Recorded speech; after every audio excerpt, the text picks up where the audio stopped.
So it seems as though by the time the Nintendo Switch 2 launches, we could have many millions of units in North America, in the US, in North America, obviously in Canada, Mexico, that's probably included as well in here. But we got a brand new article from Bloomberg, and there's a lot in here actually. But one of the things that we're going to note on a couple different things actually. But one of the main focuses is going to be on how many units does Nintendo potentially have already shipped out, and how many more units can they actually get over into North America by the time the launch kind of comes around. Because one of the issues obviously is stock. We still don't know when pre-orders are going to be taking place. One of the issues is stock. One of the issues is pricing. Pricing is also mentioned in here. Now, obviously keep in mind, none of this is necessarily direct confirmation from Nintendo, but there is some statistics, some official information in here, data that we know of that we can base a lot of these things off of. You'll see when we get there, but let me just quickly catch you up. If you don't know, Nintendo of America's president, Doug Bowser, told I think it was CNBC or whatever, the other day. There was like a 18-minute interview,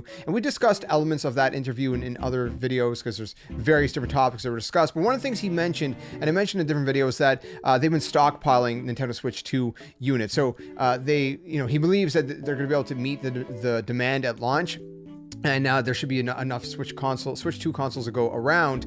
Now, this is interesting because we heard a report back in, I don't know, I want to say the kind of beginning of the year, maybe January, February. I can't remember exactly when it was, but we had heard some kind of reports that Nintendo had been shipping out already Nintendo Switch 2 units. And it was weird because at the time, I don't think at that time, we hadn't really known about the Nintendo Switch 2 Direct. We knew pretty much nothing quite yet. So we were all kind of a little bit confused about that. And it seems like those reports seem to be true based on new information that we've gotten, of course, from Nintendo's own mouths. And of course, what we're about to go over in here as well kind of all seems to coincide with it. But the other thing noting as well is pricing, right? So what about the pricing? Could it go up?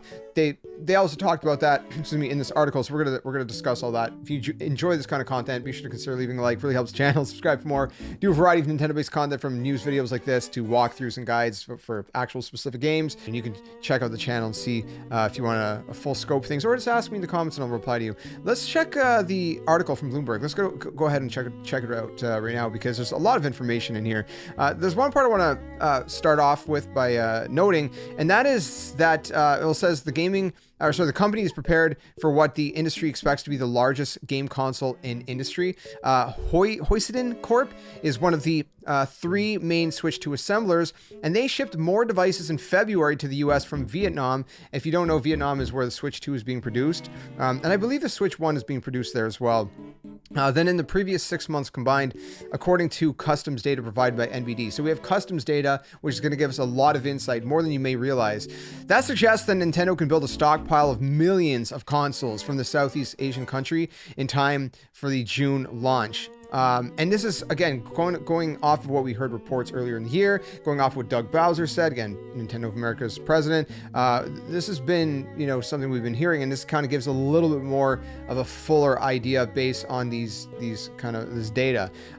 So what we see here is that notably almost all of Hoisiden's production went to the US starting January, from about 11% to 2/3 over the previous 12 months.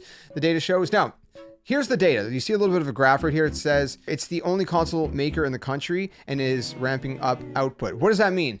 It means there's no, this data, there's no PlayStations factored in, because this is just data about, consoles being kind of shipped out from Vietnam to the US, which is in the black kind of bars in this graph, and in the blue is to the rest of the world, elsewhere rather. And so Nintendo's the only gaming company, console maker, making everything here we see is all Nintendo consoles. Now, is it all Switch 2? I don't think so, because it goes back all the way to February 2024, and I don't think that they started shipping out Switch 2 since then. It's possible, I guess. I don't know how far advanced that they started doing this. Maybe they really planned ahead, but I'm willing to bet that that's probably Switch 1. I'm not 100% sure on that part. What I will say is we see a massive bump in January 2025, where we have 383,000 units that get shipped out from Vietnam exclusively to the US. And then we see in February 725,200 units to the US, 60,600 to elsewhere in the world. Now, again, does that mean there's only 60,000 Switch 2 units elsewhere in the world? No. You know, again, this is not the full data. If you notice, March is not included in here. So that's one thing to consider. The other thing to consider is that the US market is probably the biggest market for consoles in general.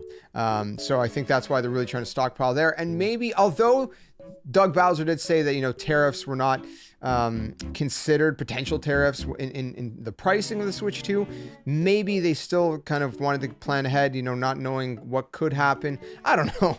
I'm not sure. Either way, you know, it's better to be prepared, and they want to obviously reduce the possibility of scalping as much as possible as well. And there's more to that we could talk about. So lots of numbers here. We see over 1 million units between January and February. This again just factors into the first couple months. We have 5 months from the beginning of 2025 until the launch.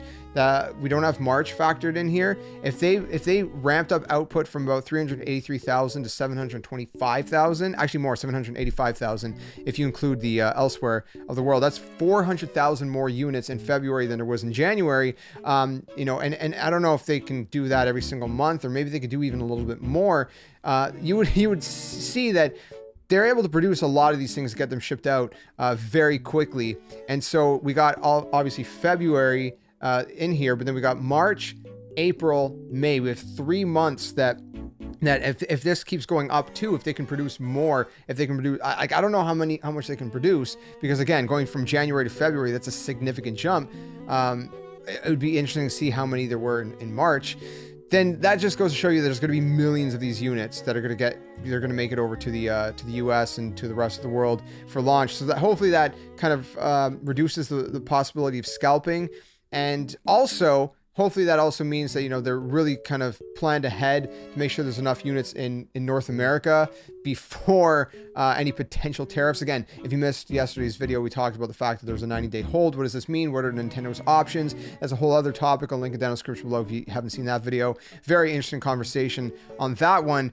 But yeah, so that's kind of what's going on in terms of the stock. I think it's safe to say, based on that, they said it here too, right? Is that there should be millions of units by the time launch comes around. So I think Nintendo's really got their production really kind of, you know, going and going good. And you know, I think in terms of availability, hopefully it should be very available for launch for all those who want to get one at launch. But there's also something else to say. One of the analysts here said that if the tariffs stay at 10%, Nintendo probably keeps pricing at $450 and just takes a hit on the margin.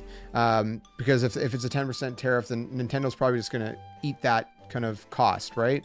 That sort of 10% bump. They're not going to increase. Right here it says analyst Robin Zhu, I guess is how you pronounce it. I'm not sure how to pronounce that name, or who, I don't know how to say it. At 46% Vietnam tariffs, I would expect them to raise it by $50 to $100. That's pretty much, I mean, I'm not an analyst or an expert, but that's exactly what I had said in another video. It might have been the video yesterday. What about Nintendo's options? Or maybe I said on social media, I don't know. But I would expect the same thing. I wouldn't expect them to raise it significantly. At 46%, yeah, I would say probably $50. I would be surprised if Nintendo would be bold enough to increase it by 100. But there's a 90-day hold on the tariffs right now. And honestly, I don't expect 46% tariffs to stay in place anyways. And as we mentioned in yesterday's video, we went a little bit more detail into it. The US administration could exempt some companies, where then, you know, they could say, for example, Nintendo, you're exempt, the tariffs don't affect you. If they wanted to, doesn't mean they're going to do that.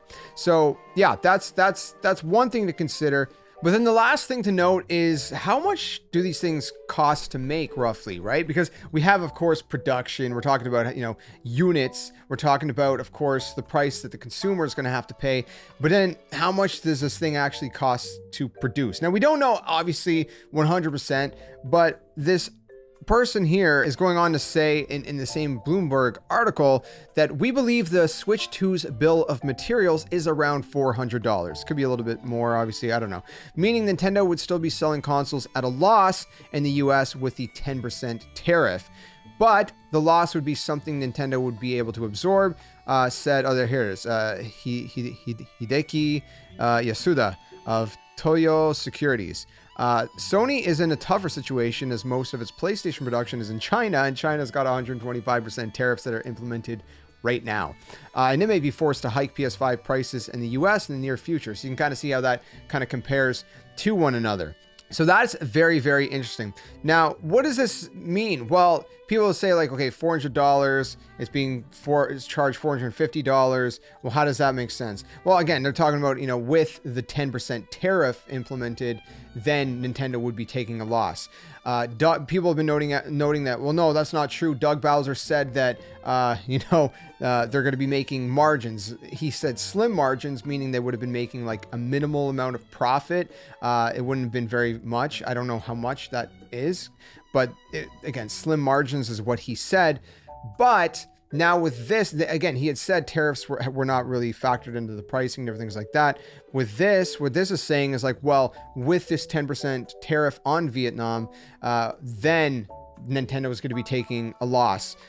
So both things are true, if that makes sense. This is not like, oh, this is not true because Doug Bowser said that. No, like this is further information at a later date, if that makes sense, right? So all that to say, if at the 10% tariff, Nintendo's taking a loss, again, you could assume, yeah, the margins were pretty slim, to say the very least. So I think for the most part, a lot of people are, they're not excited about paying $450 US for the Switch 2, but I think people's complaints, like I said before, has been more against like the pricing for Mario Kart World. I think that's been the big thing. And then it's just kind of snowballed after that. And some people started kind of piling into like, well, the Switch 2 is overpriced.